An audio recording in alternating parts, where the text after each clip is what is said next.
No matter where you come from, no matter where you're going, here's a place where you can take comfort in the knowing that whether if you've come to stay a while or just passing through, this door is open to you. Come and let's be silent. Come and share a hug. Come, let's pray together. Come, love and be loved. From the blissed out to the turned out, from the pampered to the abused, this door is open to you. Come on in. Come on in. Come on in. Come on in. The God in us recognizes the God in you. The God in you. Whether you're black or white, gay or straight, Christian, Buddhist or Jew, this door is open to you.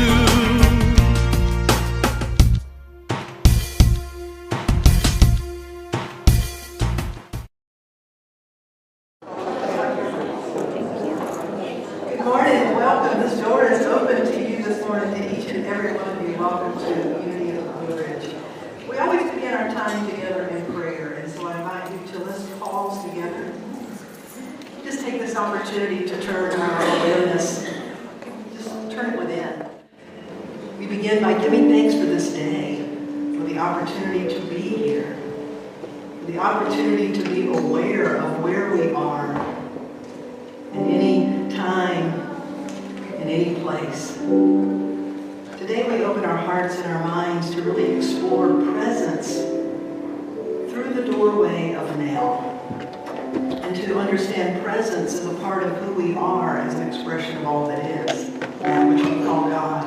And so for this time of discovery, of celebration, of remembering, of connecting heart to heart, of being lifted in spirit and in truth, we are truly grateful.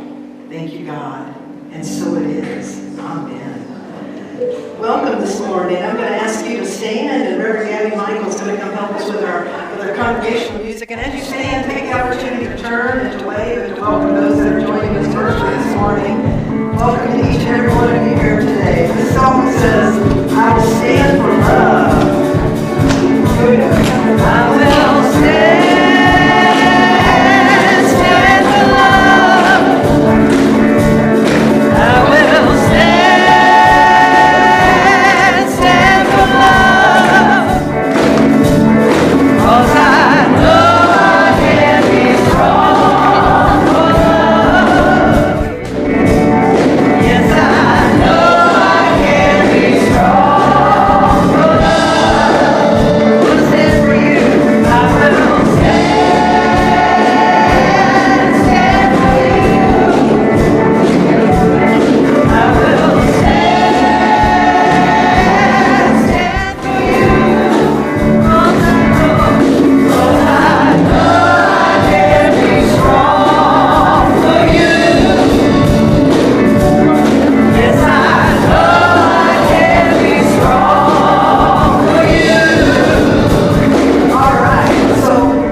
Yes, I know I can be strong for peace. Play it, Dave.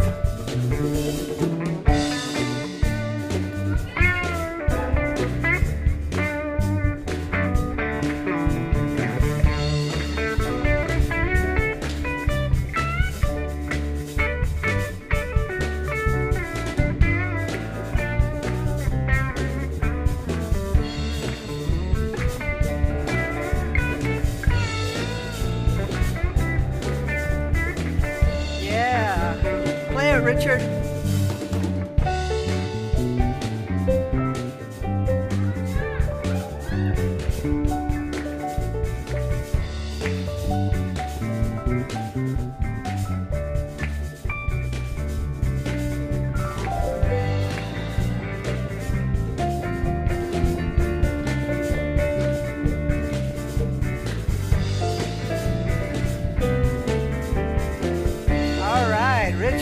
Stand for love. I will stand for love. I will stand for love. 'Cause I know I can be strong for love. Yes, I know I can be strong for love. 'Cause I know I can be strong for love.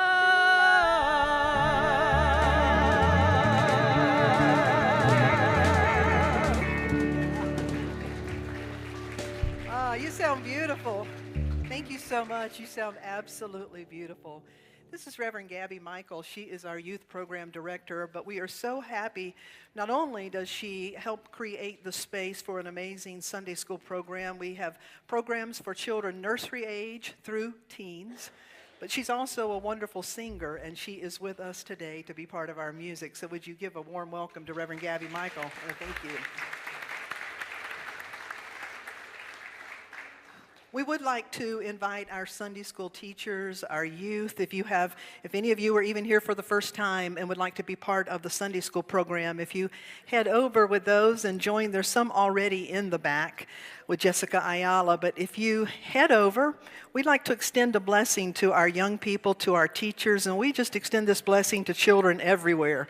And the blessing goes like this: to our young people, we love you, we bless you, we appreciate you, and we behold the divinity in you. Have a wonderful Sunday school experience this morning. We'd also like to take this opportunity to acknowledge any of you that may be here today for the first time. If this is your first time, we simply ask that you raise your hand and just keep it up a second, and one of our welcoming team members will extend this connections card to you. Unity folks, Charlie, right up on the second row, we will lovingly point to you in the hope of discovering you. There's a red heart on this card, and if you wear the heart, it allows us to more easily recognize you as a newcomer and to extend our welcome to you. There's a welcome center just as you walk in the church where you can gather information. Whether this is your first time, your second, or whether you know it's your spiritual home, whether you are here locally and can join us in person, or whether you join us online, we take this opportunity to extend this truth and this affirmation to each other that says, we love you, we bless you, we appreciate you, and we behold the divinity in you. It's a beautiful opportunity and a beautiful blessing. A reminder for the house, if you've not already sent your cell phone into the silence, this is the perfect time to turn that on airplane mode or completely off, and it helps us keep the airwaves clear. We greatly appreciate that. Also, one date change on an event. But prior, I can say pre-plague, prior to COVID, way back then, we used to, 4 times a year, we had what we call a town hall meeting. It's where anyone would stay, and after a Sunday service for about an hour, we talked about what's going on in the church. We look at our finances. We talk about what building projects, what new events are up. So it gives us an opportunity to be present to more of the business. That was advertised for the first Sunday in August, but we have a number of our board members and staff out of town, so it's now going to be the last Sunday.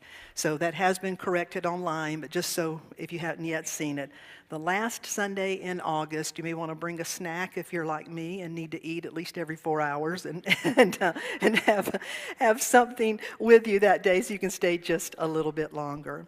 The other thing I have the privilege of announcing today, and I've asked our board president, Bobby Flowers, would you please acknowledge Bobby Flowers Owenby? She got married during COVID.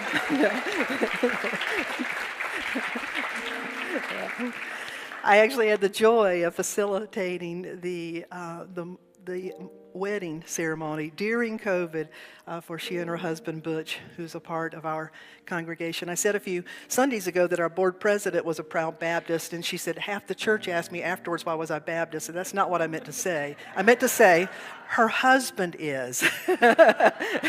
and we love that he comes and strengthens the diversity that we have here at Unity. But Bobby is with me today because we'd like to invite up anyone that is a part of our sustainability team. Judy McCowan and Jerry Conley are the co-leaders of this team. But if you are part of our green team called the sustainability team, would you please come forward? Judy, you're holding it down for the whole team. 7 years ago, Unity Worldwide Ministries started something called a Green Star Award. They put out an invitation to churches and said, we want to really support churches in holding a consciousness and creating practices in your church, in your spiritual community, that really stand out as achievements for sustainability. And so Judy and Jerry and a number of people on the team, we really do have a team that does exist. They're just not in here at the moment. But they, for 7 years now, have helped us with this. And I was so delighted when just a few weeks ago I was at Unity headquarters for the convention and awards. And this year they made an announcement. They said there's one church in the entire Unity movement that has won the Green Star Award for the 7th year in a row. It's the Unity of the Blue Ridge.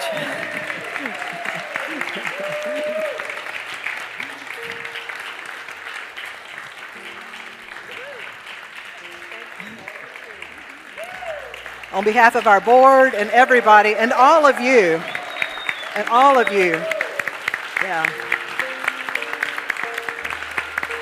yeah, let me read what it says. What this says is, in recognition of the inspired efforts of this faith-based community to raise their commitment to protect Mother Earth, the Unity Green Care team hereby presents the Green Star Award for Environmental Excellence for the 7th year in a row, Unity of the Blue Ridge. Yeah, so thank you for that.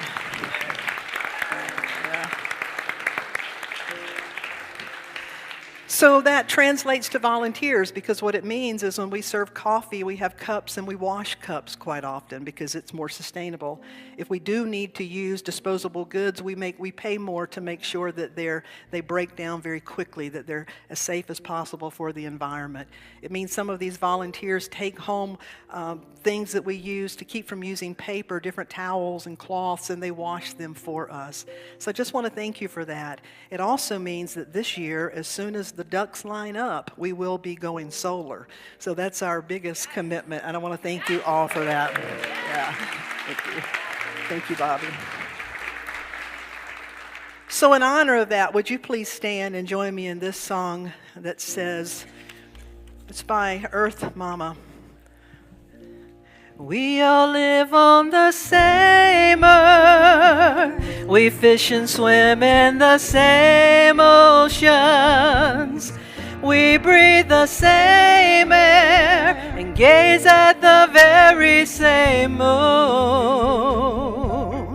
We feel the warmth of the same sun. We are one. Sing it out.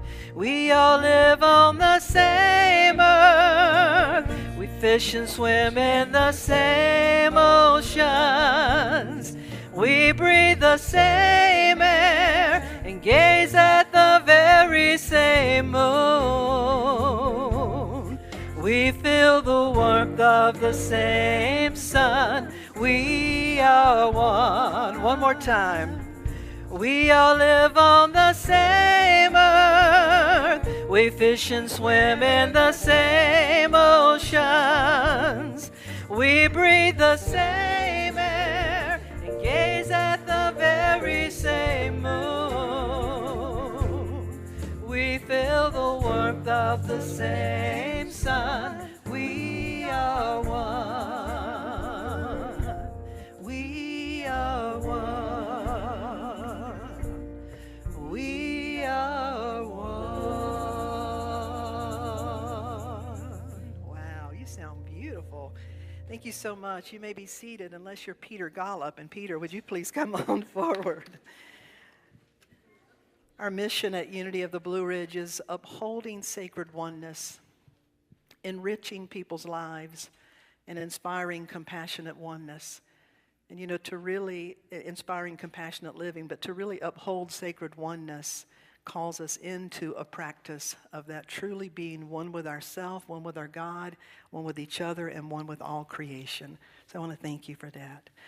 Peter Gollop is one of our members, and it's just a beautiful thing when members stand up and share their talents. I remember before COVID, had an idea one day. He asked if we could meet, and he began to show me a vision of what would manifest itself as these beautiful wooden wings.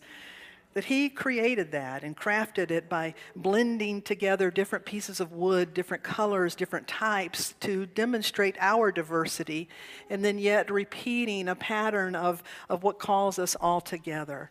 And so I've asked Peter if he would to share our inspirational reading today. Would you please welcome Peter Gollop?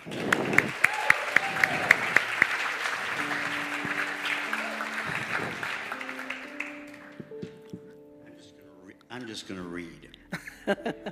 This is The Peace of Wild Things by Wendell Berry.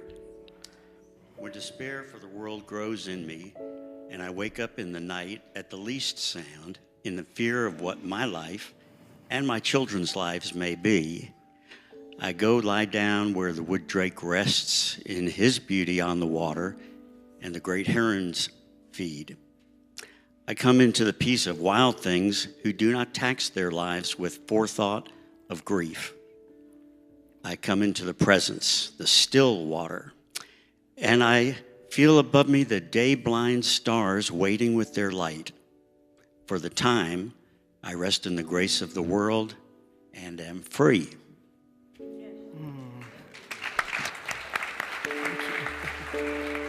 Thank you.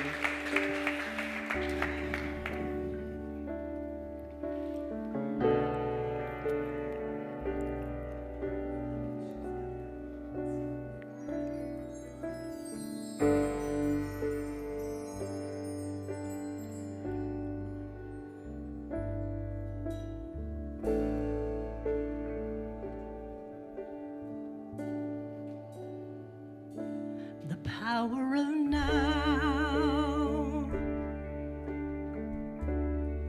is always present, nowhere to be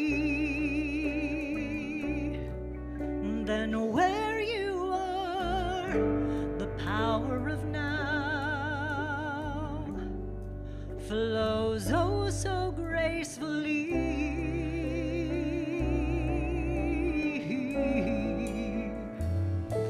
The power of now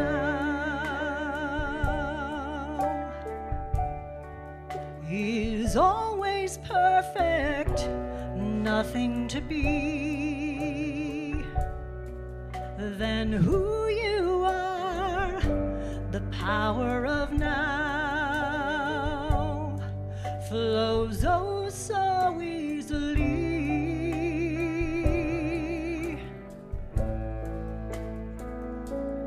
Be willing to let go of everything you think you need to know. Oh, be strong enough to let go of everything you think you need to control. For everything goes away. Let everything wash away. The power of now.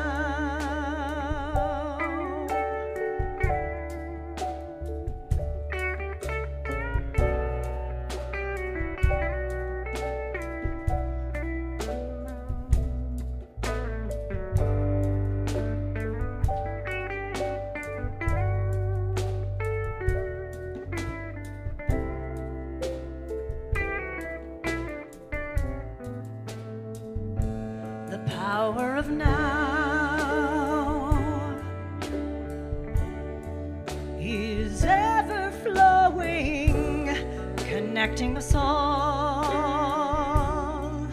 to the one. The power of now unfolds so peacefully.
Gaby, you have such beautiful presence and a beautiful voice. Thank you, thank you, thank you for staying to share that. Wow.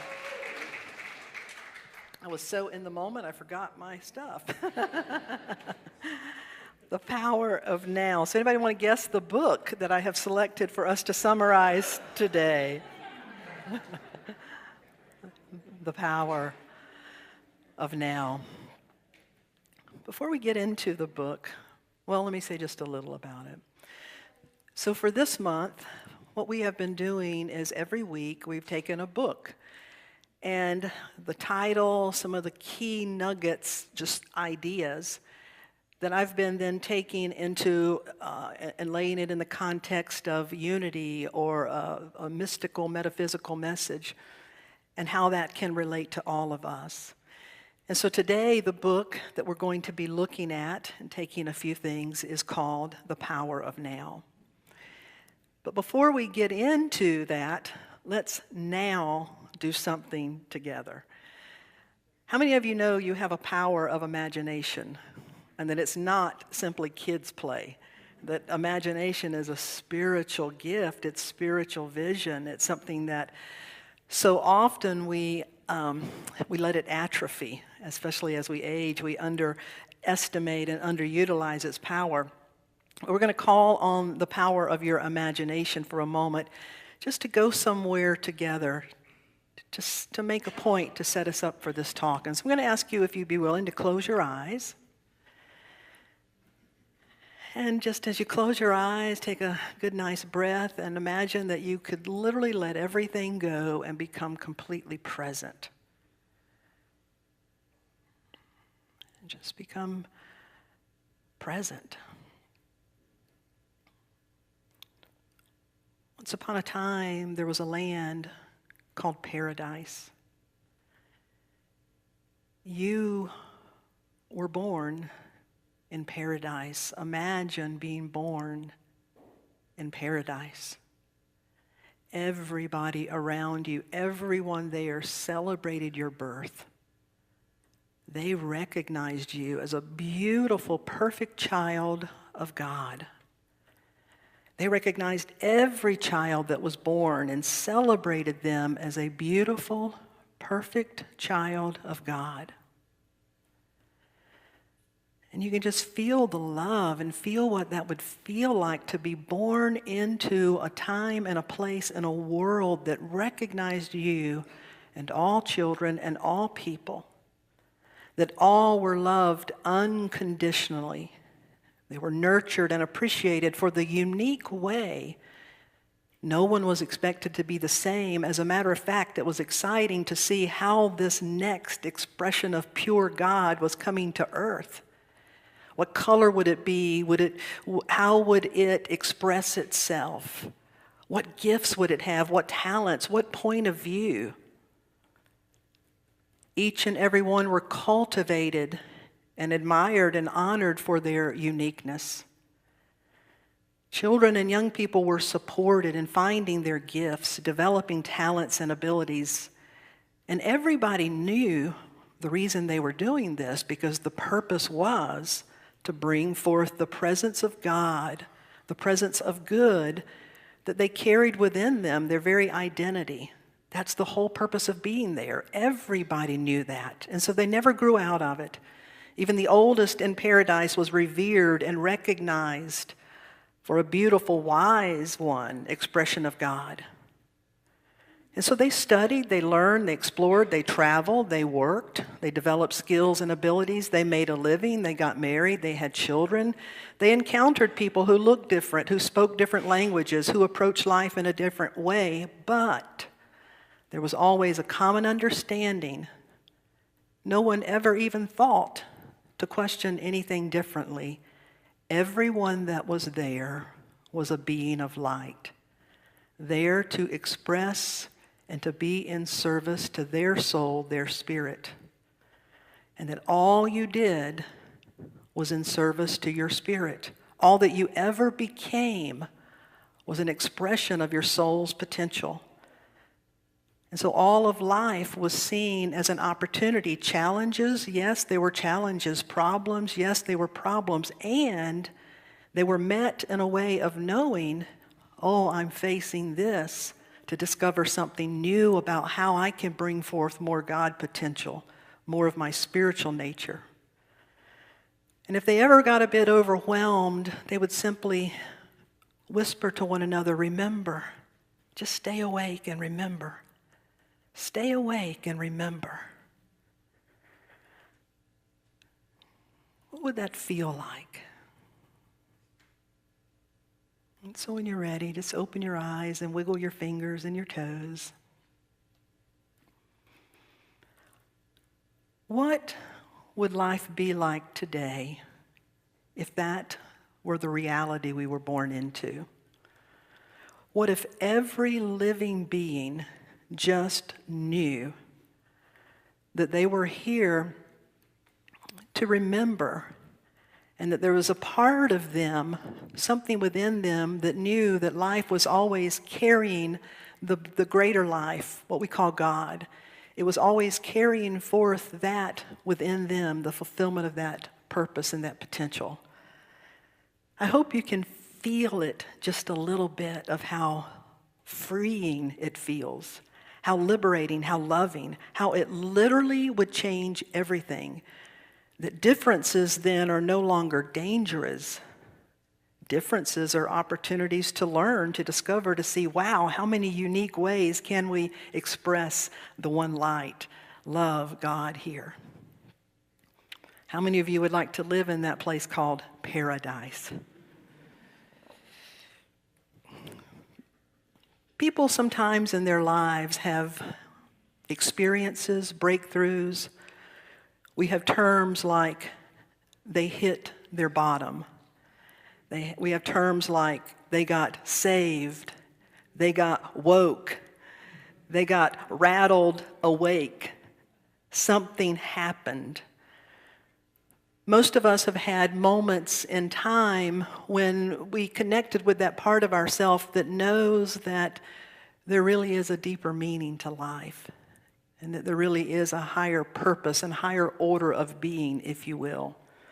I do believe if you're here today and if you're listening, that you have tasted that possibility more than once, that you believe in it. Jesus referred to it when he said, as it is in heaven, as it is in paradise, so shall it be on earth when we remember. The Buddha taught when we all wake up, we'll be in paradise. Every great spiritual path, every really deep philosophy, every great spiritual teacher and enlightened master has pointed to that in some way. Now, the story that I just shared with you is a story that I just made up because it came to me after I began to really think about the book this week, The Power of Now. What is this book really seeking to convey? And at its essence, it is seeking to bring us back into the experience of remembering the true purpose for which we are here, the truth of our being, who we really are, and how you really, really can live in that world right here and right now, even though it feels like a very divisive, different world. That our reality can be present, expressing paradise, and yet also very aware and tending to the hurts and the injustices and the things that aren't working. Yes, they need our attention, but they need attention from people that can remember our connection and remember the reverence and why we are truly all here. So The Power of Now, the book was written by a man named Eckhart Tolle. The book he wrote it in the late 90s, but in 2008, by 2008, Oprah Winfrey had discovered it. And she said that Meg Ryan and somebody else had mentioned the book. So many people mentioned that she went out and got it, and it so changed her life. She tracked down the author, and they met and talked, and she again was just so amazed at how this was changing her life. In 2008, she created 10 podcasts that were all dedicated to this. And so within 1 year, this book had been then translated into over 50 languages. Now, how many of you could stop and name 50 languages? I honestly don't know if I could make some up, probably. Maybe they'd be close. But just think about that. This has now been translated into over 50 languages. And within the first year, over 35 million different viewers had watched those podcasts. That was just in 1 year. To me, that's incredibly exciting to know these ideas and that many people were drawn to this. It says there is something there. I think it is because people were drawn to his story. And so how it begins, he jumps right in and he says, "Until my 30th year, I lived in a state of almost continuous anxiety, interspersed with periods of suicidal depression." Now, let me just tell you a little bit more about him. He was born in Germany. He was educated in England at the University of London and Cambridge. By 29 years old, Eckhart had become an eminent research scholar in comparative literature at the University of Cambridge in England. So he was very successful as a young man, and yet this is what he writes. "Until my 30th year, I lived in a state of almost continuous anxiety, interspersed with periods of suicidal depression. It feels like now as if I'm talking about some past life or somebody else's life. But one night, not long after my 29th birthday, I woke up in the early hours with a feeling of absolute dread. I had woken up with such a feeling many times before, but this time it was more intense than it had ever been. The silence of the night, the vague outlines of the furniture in the dark room, the distant noise of passing trains, everything felt so alien, so hostile, so utterly meaningless that it created in me a deep loathing of the world. The most loathsome thing of all, however, was my own existence. Why carry on with this continuous struggle? I could feel that a deep longing for annihilation, for non-existence, was now becoming stronger than the instinctive desire to continue to live. In the midst of that night, he said out loud, I cannot live with myself any longer. This was the thought that kept repeating itself in my head. And then suddenly I became aware of what a peculiar thought it was. Am I one or two? If I cannot live with myself, there must be two of me, the I and the self that I cannot live with. Maybe I thought only one of them is real. It's very much like the scriptures when the writer said, the things that I would do, the things I know I should do, the things I want to do, I don't do because there's another part of me that keeps me from doing the very things that I should do, want to do. Why do I keep undermining my own best intentions? The realization that there's a battle, if you will, going on within ourselves, he was certainly not the first to uncover that. But that night, in that particular experience, what he goes on to write and talk about is what happened after that. Because something in him that night broke open. I cannot live with myself any longer, but who is I and who is this self? He had what we could call a transpersonal experience that literally shatters the illusion of self and that takes us back, that visualization I had you do in the beginning. What happens is when you totally surrender and let go of all that you are not, then the I am can come to the forefront. The part of you that remembers you're always connected, the part of you that knows you have gifts and talents and purpose and meaning that is intended to be used on this earth in this place right here and right now. That when we let go of all that we're really not, that we really are breaks through to the surface.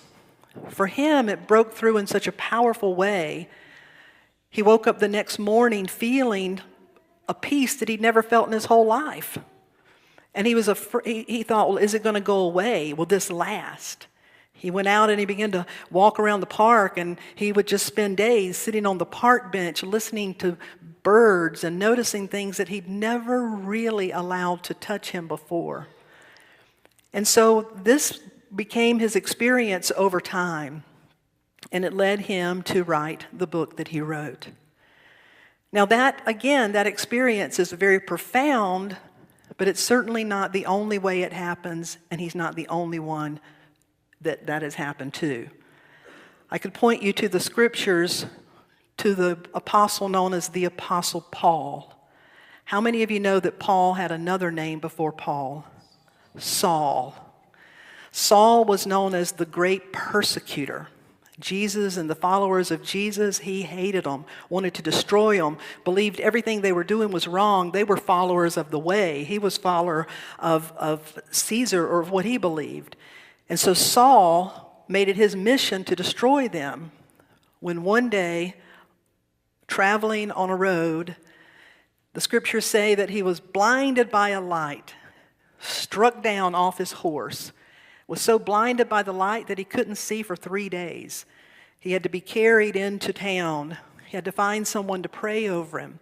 But what the story goes on to say is that when he finally woke up, he was Paul. He was not even the same man anymore. His whole mission changed. Now he was blinded by the light. He woke up. He could see the error of his way, and he made his whole life's mission about being a follower of the way, a follower of Jesus, if you will, which was the very thing he had been against. It didn't say he stopped and took classes for 17 years, that he went to every self-help and sought out every teacher. Now, he did study and learn, I'm sure he did. But the point I'm making is it can happen. I know people that have hit their bottom finally hard enough that something in them broke.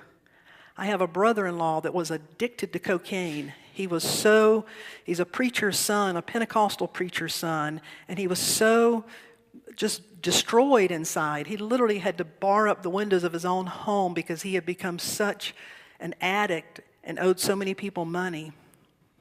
And something happened one night that he just woke up and remembered the truth. It can happen in profound ways. It usually happens in smaller ways if we pay attention. And so your ego is going to want to say, well, why hasn't that happened to me? Why, Lord knows I need to be slapped silly in the good way and just wake myself out of the mess I create sometimes. Let that go. Your way is your way. The point that I want to make is that some Christians have said this can't happen. I would say study the life of Paul and read the scriptures, and you will see that it happened in there all the time. So it can happen. It does happen. So to make it applicable to us, what is this thing that we're talking about, waking up? What keeps us kind of stuck in the trance?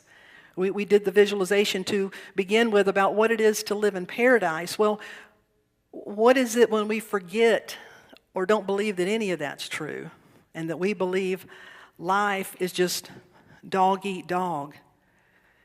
It was Lily Tomlin that said, if you believe life is dog eat dog, even if you come out on top, you're still on the top of a heap of dog eat dog. That's not the goal. So for us, what is it that keeps us in the trance? And then how do we begin to wake up? And what is it that is helping us along the way? So the first one, what keeps me from remembering? There is a part of us, and I say a part, its language is only that, ways of pointing to. So I don't mean a part of you like a chocolate chip and a chocolate cookie. There's not a little teeny piece of you. I mean, it is within your capability. It is within, just like a newborn baby has within it programmed pattern in the seed of its being. That baby has so much capability, so much that it is right there to express. We have within us what in unity we call the Christ. Don't get stuck on the term. Hinduism calls it the Atman. Interestingly, Eckhart does refer to it. He differentiates between Jesus and the Christ as we do in unity. That Christ is that the I am within us that remembers who we are and is always seeking to carry it forward in you. That is always seeking to carry it forward in you. And so when we say that what keeps me from remembering, the very first thing is not thinking that you can remember, believing that this is all there is. But how many of you know with everything in you that you have spiritual potential that has not yet been realized? Hasn't yet been fully actualized and expressed? Raise your hand. Do you really believe that? And do you believe that for every being on the form of the planet, no matter how they tend to show up? Absolutely, I believe it too, and I believe that that's why we are here. And so the first is to begin to ask ourselves, what keeps me from remembering that this here now, this is my paradise in the moment. I was sent. Jesus didn't say I was born. He said I was sent for this purpose. What if we would take that on to say, I was sent. You were sent, Deborah. You were sent. You were sent, Sarah. You were sent for a purpose. And that purpose is to express the one life as only you can, to show us what it can look like through you and as you, to celebrate that, to know that. And so what keeps us from that is, the biggest thing is we tend to get lost in thought, lost in our story, lost in whatever. Many years ago, a teacher from the Himalayas came to the Americas. He was in the United States. He had been teaching a form of meditation and mindfulness.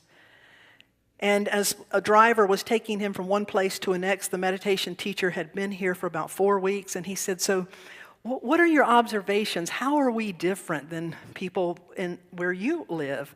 How would you describe Americans? And the man very quickly said, lost in thought. Lost in thought. The teacher, Tara Brock, who's a great meditation teacher, tells a story about one day she had been getting ready to teach a Sangha, teach that night. And so she was taking a shower to get ready when she noticed she was slathering shaving cream on her head instead of shampoo. She said, thank God I didn't just get the razor and just start,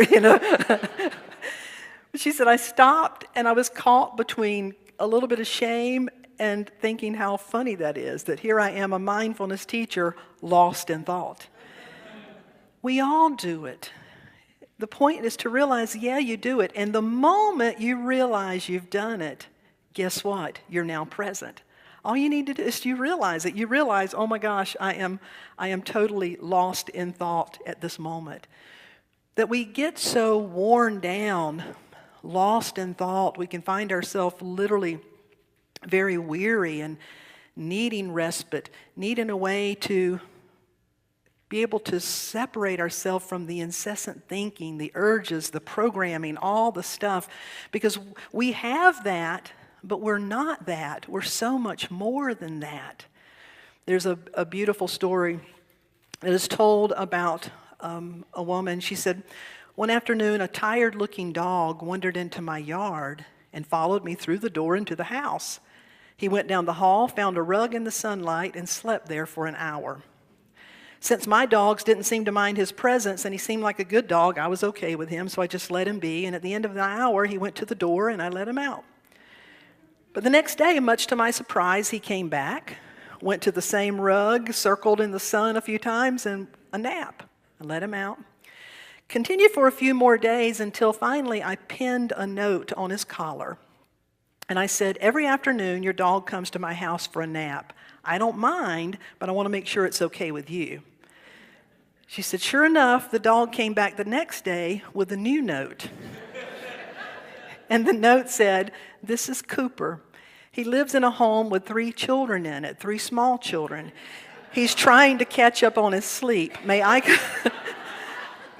come with him tomorrow?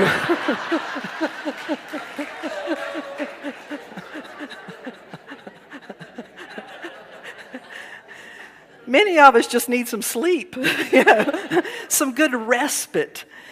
But we push ourselves to run on empty, to not get what we need, and get so identified with our thoughts and our beliefs and our differences. It's a tall order to be mindful. It's a tall order to commit to prayer and meditation practices, becoming aware of, where am I now? I have a practice I created years ago when someone introduced this to me, is that every time I walk through a doorway or touch a doorknob, I pause for a breath and where am I now? Because quite often, I'm about as far away from that place in my mind as I could be. Let's fess up. Since I've been talking, how many of you have drifted out of this building? I know. It's life. We do it. It is a practice to bring your awareness back. I mean, we even condition ourselves. There's certain people, when they start talking, we take pride in being able just to go to our happy place. Just smile. Uh-huh. Uh-huh. Sometimes you need to for your self-preservation. And yet, are we as committed to cultivating mindfulness? What if we would do a little exercise every morning and let yourself be born into paradise? Be born a blessing. Be born with the capacity to behold every other person as a blessing. To remember and allow yourself to be born into a purpose. That whatever you're doing, however productive or non-productive you may choose to label it, whatever you're doing, can you do it in a way that is, I'm here for the purposes of my spirit. That's why I'm here. That's how we begin to wake up. So we begin asking ourselves, what keeps me from remembering? The second, then, is to really begin to cultivate that capacity to be present. In the scriptures, Jesus was a master at uses parables and teachings because it's like a Buddhist or a Zen koan. It doesn't give you the answer. It calls you into the question, to let the truth be revealed to you from within. He was always pointing people. He never said, I have to tell you your truth. He said, let me help you discover how you access your own truth in line to truth. There's a story that's recorded, I believe it's in the Gospel of Luke, but it's about two sisters, Mary and Martha. And in this story, Jesus was traveling through their town, and Mary and Martha were excited to be able, through reading the scriptures, we know that they seemed to have known him and better than many. And so as he was traveling through, they invited them to come to their home. And as he arrived with some of the disciples, and Jesus is apparently sitting and he's just sharing, and there is Mary on the floor at his feet, just soaking it up. But Martha, who's more in charge of the house, is busy. The scripture said she was very busy. I mean, she had people to feed. She was entertaining. How many of you know that that takes being busy? She was busy getting it done. And I can just imagine her, because I'm very much a Mary, let's get it done. And if my little sister, I'm a Martha, let's get it done. And if my little sister Mary were over there, I'd be like, get up off your pillow and come help me. Come on. And we know she must have tried some of that, because the scriptures literally say she eventually went to Jesus and said, Jesus, don't you care? Now here's this man, she's invited, this holy man, into her home, and now she's arguing with him. Don't you care that I'm doing all this stuff and my sister's doing nothing? And he looks at her and said, Martha, Martha, you are busy with many things, and only one thing is needed, and Mary has chosen the better part. That's the end of the story. For a long time, I thought, well, I'm about as happy for Mary as I could possibly be,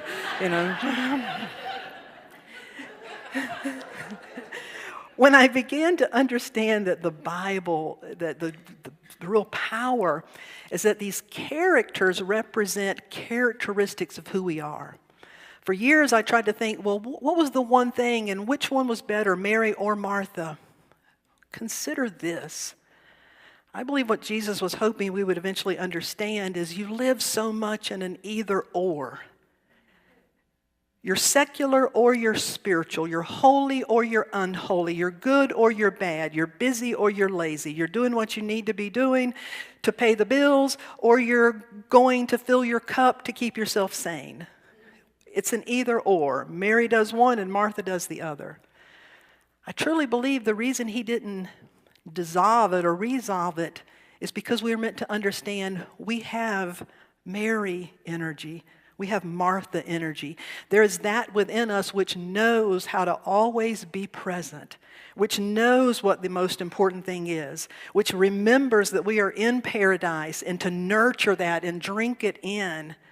And we have the part of us that knows the baby needs to be fed, that knows the mortgage needs to be paid, that knows civil rights and equal rights and justice and goodness and integrity need to be advanced forward, that it's not an either or, it needs to be a both and. And can we find the space and be the place that are the leaders and are doing the things that need to be done, but not without the union of the Mary, Martha, Christ consciousness. Can you feel that? It's powerful when that all comes together. So to realize, Richard, would you give me that song? To create some awareness to be able to say, where am I now? And how am I being called to stay present? And then there is the presence. The title of the book is The Power of Now, a guide to spiritual enlightenment. But one of the other big points he makes is that now is the only time we have, that time is a string of nows. All we can do is what we can do now. But the now is not simply a place in time. It is presence itself being engaged.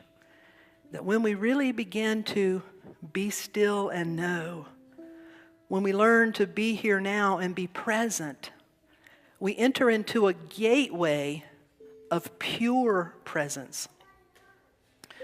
A final story that I heard that just really to me makes this point so powerful. There was a woman who had just turned 40 years old, And all her life, she'd wanted to be a nurse, an RN. And she had started to school when she was young, but then she got married and had children, and you know how that goes quite often. And so for years, she had been present to that and was thankful to do it. And yet now, on her 40th birthday, she realized there's nothing holding me back. It's time for me to go to school to become an RN. Now, going back to school full-time at 40 years old can be a little bit intimidating. It's natural to compare yourself. And she was no longer married. She didn't have a lot of support. And she said one of the biggest things that had happened over those 40 years is she had grown up in a kind of church where she was taught about God, but it never really resonated, and so she had just thrown out God with the bathwater along the way. So she said at 40 years old, she really didn't have a God connection, didn't have a lot of support, but she was determined, something in her wanted to become a nurse. So she set out, signed up, started taking the classes, was enrolled. But she found herself struggling, as would be normal, and just trying to stay on top of this right here, trying to deal with the doubt, with the frustration, with all of that was becoming a full-time job. And she said one day a professor in one of the classes was talking, it was a psychology class, but he got a little off track because of a question that came up. And he turned to the chalkboard and he just drew a whole, just dots all over this big chalkboard. And he went and he found a cluster of dots and he circled a few of them. He said, what I just circled here, that's your experience, your knowledge, that's your consciousness, that's everything you know.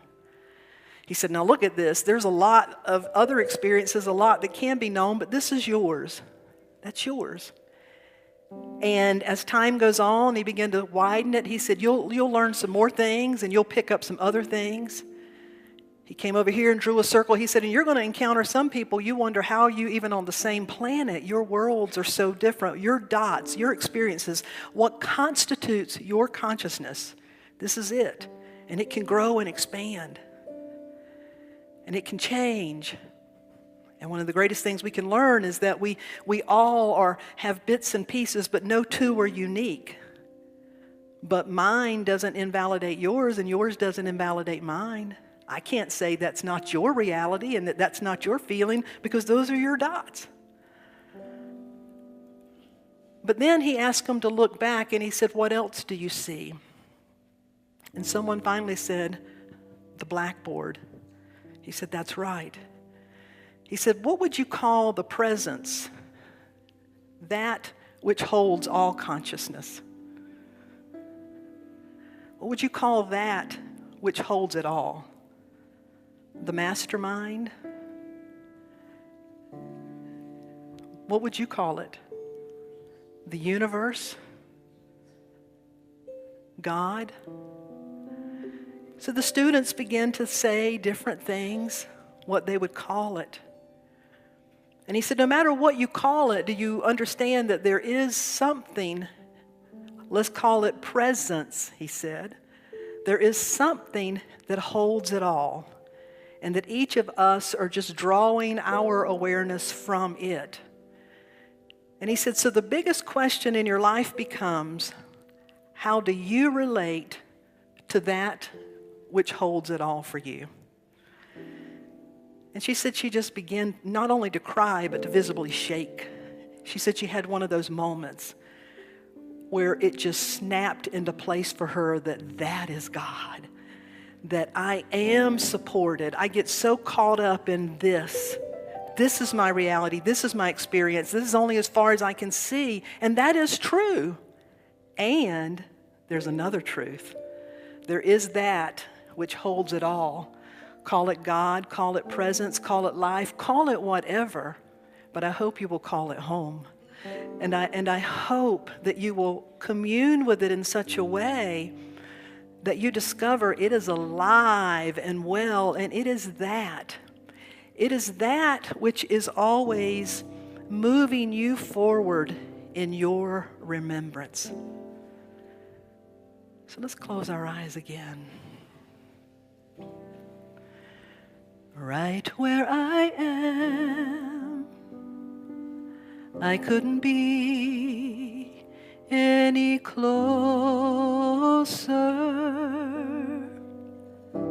Right where I am, the presence of God is holding me right where I am.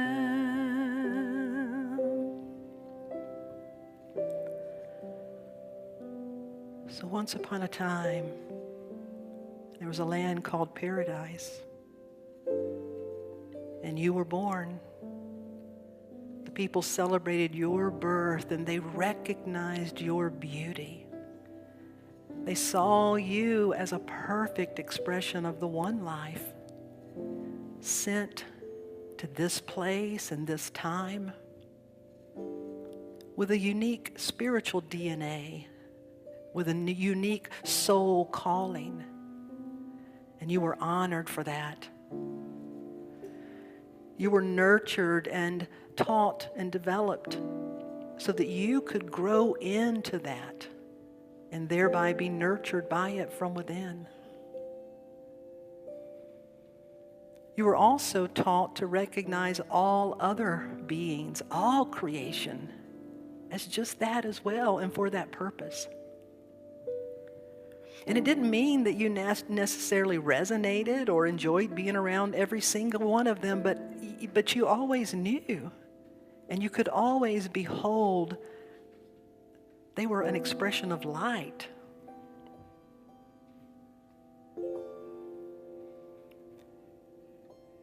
And so what if everything else dropped away, and that is what you carried forward? What if everything else dropped away and this became the reason for your being?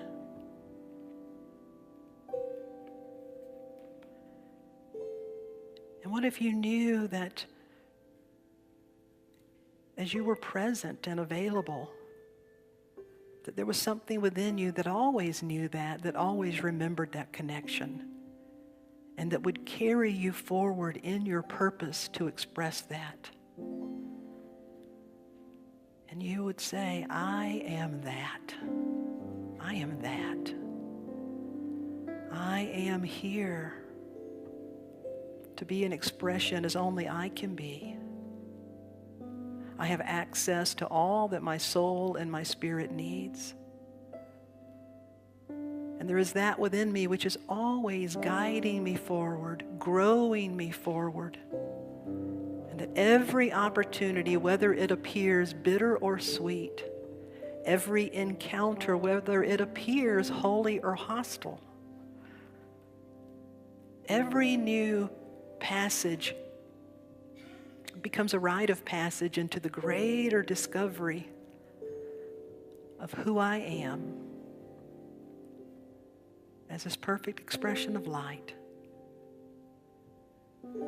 That's what it means to live in the power of the present moment, the power of your true presence, self,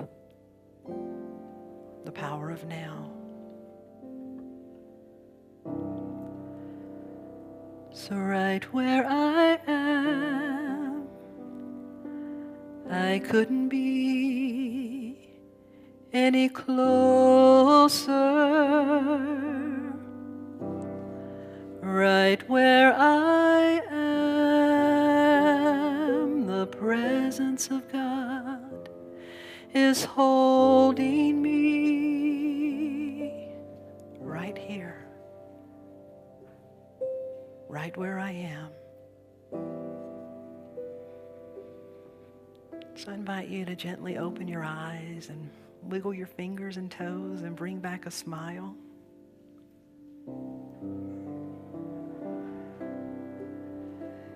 And if you would, to please stand with me and join me in the song that says, right where I am, I couldn't be any closer. Right where I presence of God is holding me right where I am. I couldn't be any closer, right where I am. The presence of God is holding me right where I am. There's another word for that, and it goes, oh.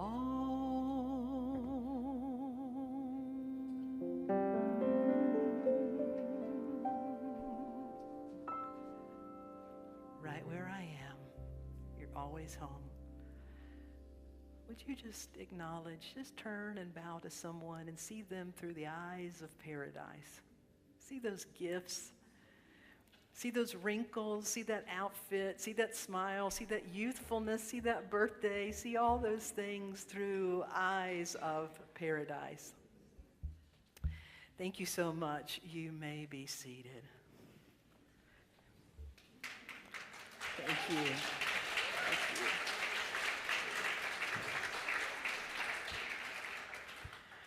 So I'll reach out to Eckhart and see if he wants to come and share some more on.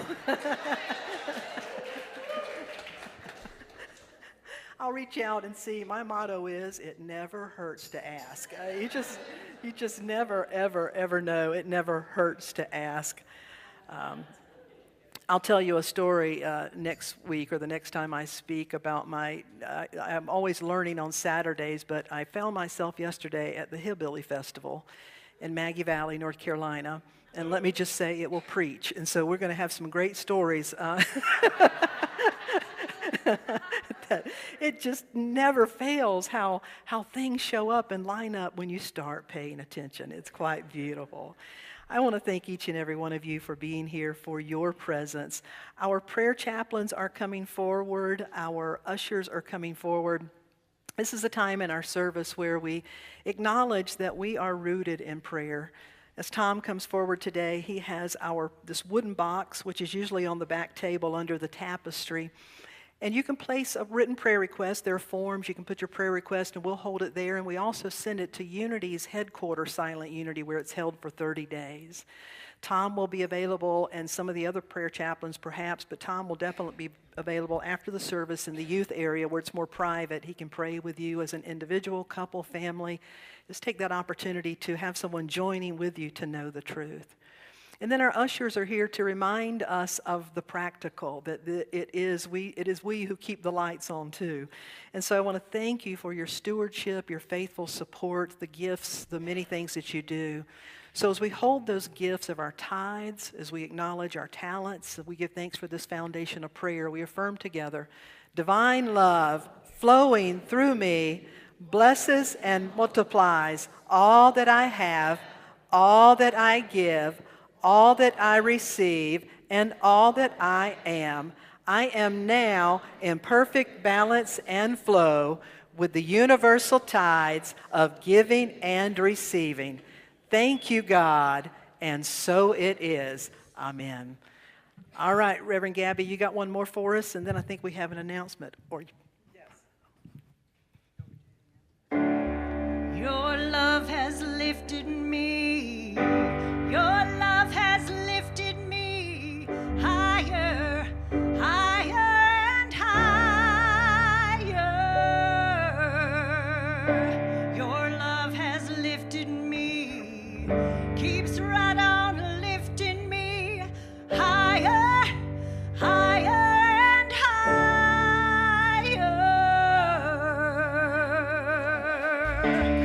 Your love has lifted me.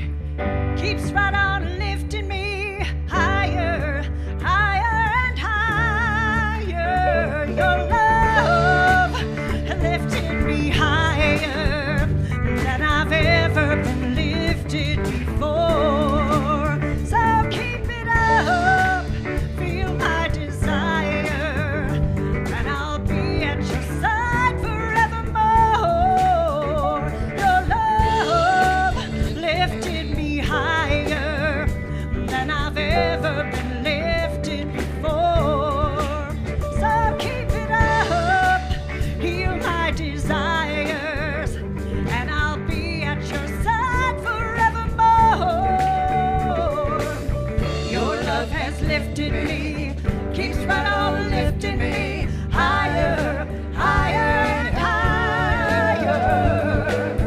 Your love has lifted me, keeps right on lifting me higher, higher and higher.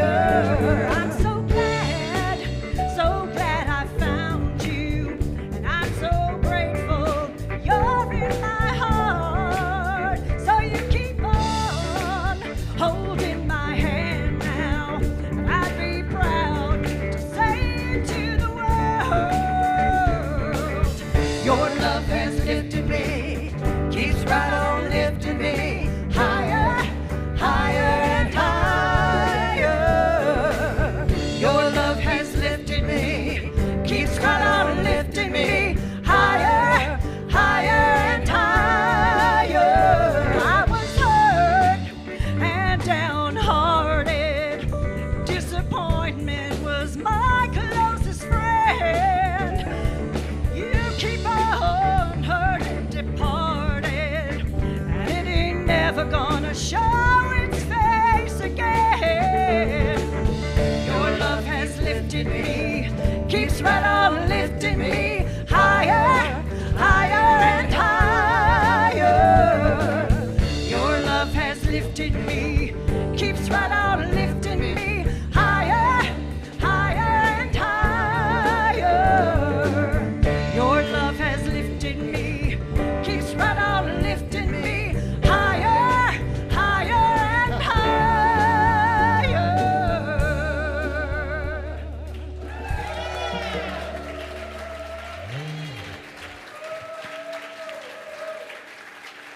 Thank you, Gaby. Oh my gosh, that was awesome.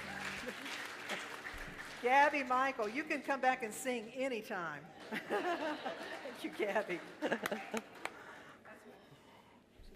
Should be. Just keep talking. He'll get it. As many of you know, Reverend Darlene has a birthday coming up. Friday is her birthday, and I thought it would be great as a congregation if we all wished her a happy birthday and showed her the love that we have.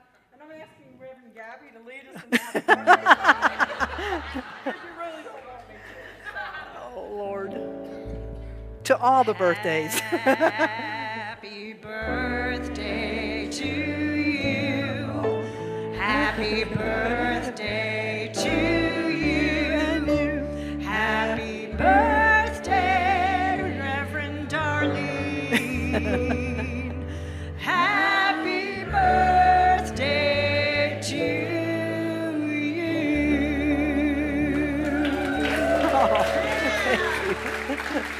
Thank you. Oh. I always try to sneak out with exactly getting known about that, but oh well. Thank you. I really appreciate that. The love that we have for one another here and what gets created is a powerful, powerful thing. Let's bring this time together and close as we join together and sing the peace song. Let there be peace on earth, and let it begin with God's love in our heart.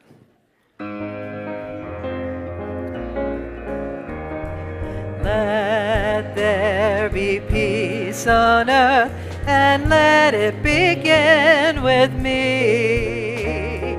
Let there be peace on earth, a peace that was meant to be, with God as creator. Brothers and sisters are we. Let us walk with each other in perfect harmony. Let peace begin with me. Let this be the moment now.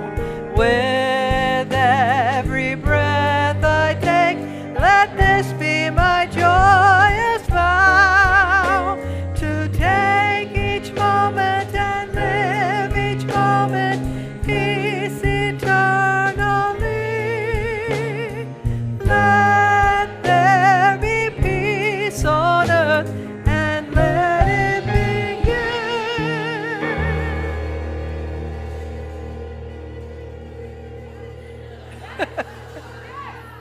with